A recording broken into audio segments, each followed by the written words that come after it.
Hello and welcome to HCISD Spotlight. I'm Noah Rangel, and with us today in the studio is Ms. Diaz from the Community Development Corporation of Brownsville. Well, Ms. Diaz, can you tell us a little bit about your business? Sure. First, thank you, Noah, for having us on the show today. No problem. Such a pleasure to be here with you. Thank you. The Community Development Corporation of Brownsville has been in existence for over 40 years, and primarily our role is to help individuals who are interested in home purchase, either to purchase their first home, a home, or a second home if they've already purchased a home previously. And then we have another component where we really work on financial health and wealth. So what that means is we offer a set of services that encompasses housing counseling, financial coaching, free federal income tax preparation, matched savings. You can save towards a down payment to purchase your home, and then a whole host of financial literacy education workshops that we provide for the community. Really? And all of the services are free. Oh, wow. I really like that. Well, how does your business help the community? Most people, if they're interested in purchasing a house, have been renting, let's say for some time. And they have some trepidation about purchasing a house because it's a big investment. And they don't always know the process, right, involved in terms of getting ready to buy the house, what's involved in taking out a loan, what does it mean once you have the house, what kind of payments are you going to have. So a lot of the work that we focus on is really helping families understand that process. Yeah. So you might say, I've been working at the same job for the last 5 or 6 years. I've been renting. I'd really like to have my own house, but I don't know how to get started. So you meet with a housing counselor and she'll help you develop a plan. Okay, we're going to have to improve your credit score. We're going to have to save some money for a down payment. We're going to have to reduce some of your debt so that you're really ready to take on that mortgage loan and make that house payment. So that's one thing that we do, really focused on home ownership. Yeah. In terms of financial coaching, that can be for any type of financial goal. So you might say, I'm not really ready to buy a house. I'm not in a position to take on, that really large purchase, but I just want to increase my credit, right? I'd like to improve my credit score. A lot of people don't realize something as simple as having a cell phone. Everyone has a cell phone.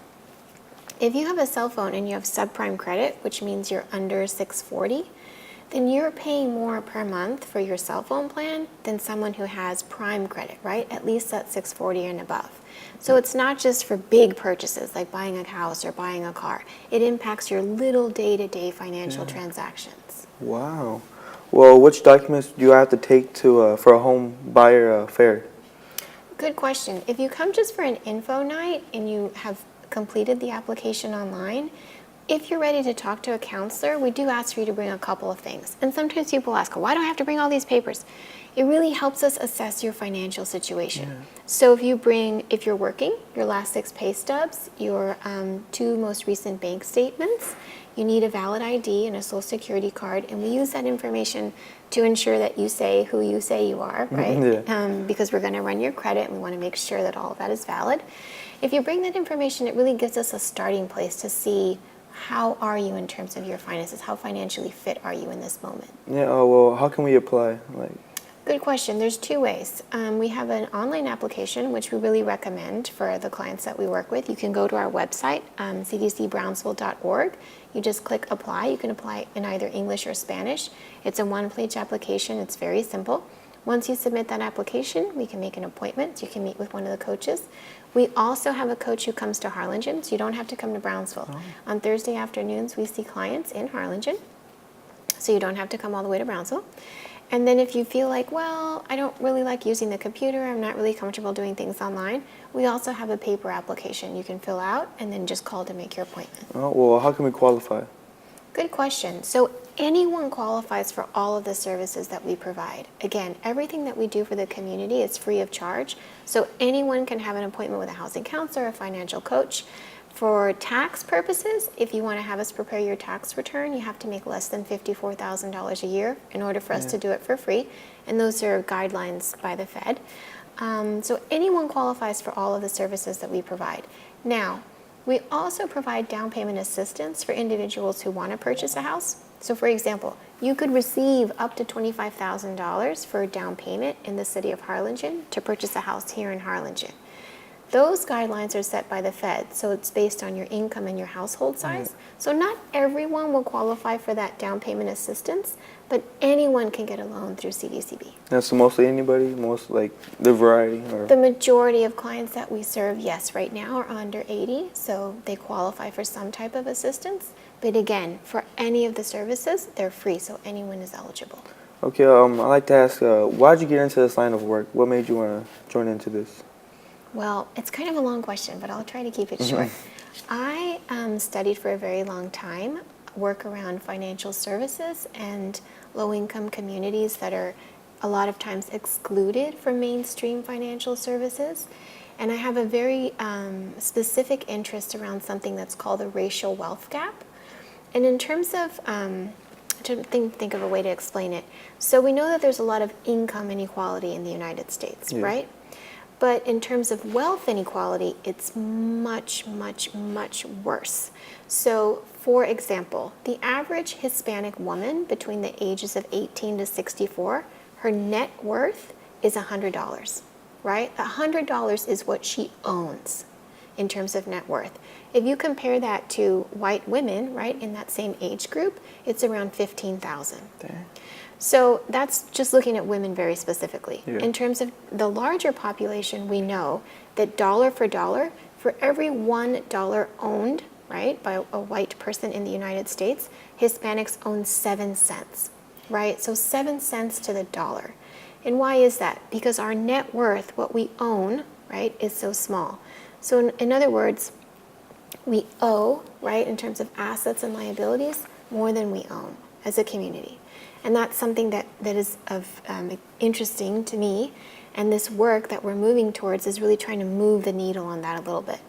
And your largest purchase in your lifetime, for most of us, for most people, is your house, right? And it's something that you can borrow against. It provides shelter for your family, a place for you to, you grow, for children to nourish. But in terms of your finances, it's more often than not the biggest purchase you'll ever make, right? So for us, in terms of home ownership, we're trying to get families to a place where they can purchase that home, not only because it's a place where they can raise a family and it's a shelter, right, in a storm, but it also becomes an intergenerational transfer of wealth because that house they can pass on to their children, right, as an asset. So that's sort of a long story how I got involved in this work. Why did you? What's your favorite part about this job? What do you like doing about this? Like, I think my favorite part about this job is seeing a transition for families. So a lot of the work that we do initially, we see families in the state of financial stress, right?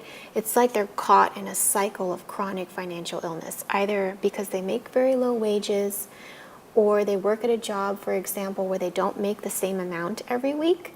So this week you might work 30 hours, next week you might work 20 hours. It's really hard to make a budget, right, for a family, for your expenses, if your income fluctuates week to week or month per month. So when families come in, a lot of times they don't have a budget that they can really rely on. They don't have any money saved for an emergency, and we know that emergencies happen.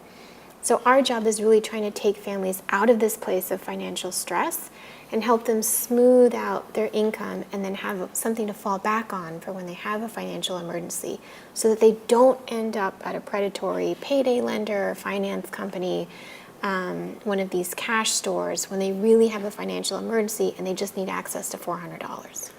So that's sort of, I get a long answer, but trying to help families move out of a place of financial stress to a place of financial health and stability.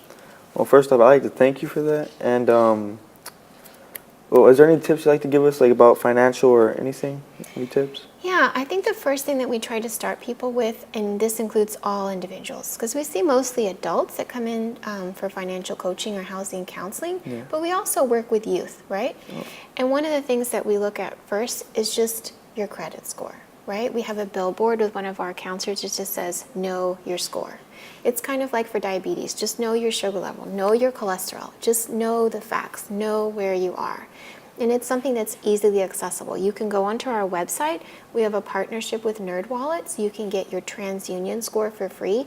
It's a soft pull, so it doesn't affect your credit, and at least it gives you a sense of where you are. A lot of people your age think, well, I don't have any credit. I don't have a credit card. I've never taken out a loan. But you really don't know. A lot of times we have clients that have the same name as their parents. So sometimes they have mixed credit files, and then you pull your credit report and realize, like, wow, some of this information shouldn't be here. I've never had any of these credit cards. And then sometimes we find that someone's borrowed your social, right, or your name, and you're not even aware of it. So again, just starting from that baseline, know your score is something that's easy. It doesn't cost you anything. You don't have to come into the office. You can do it online through our website. It's really easily accessible. Thank you so much, Ms. Diaz. And thank you so much for joining us today. And that was very useful information. Well, I'm Noah Runhell, and this is HCISD Spotlight.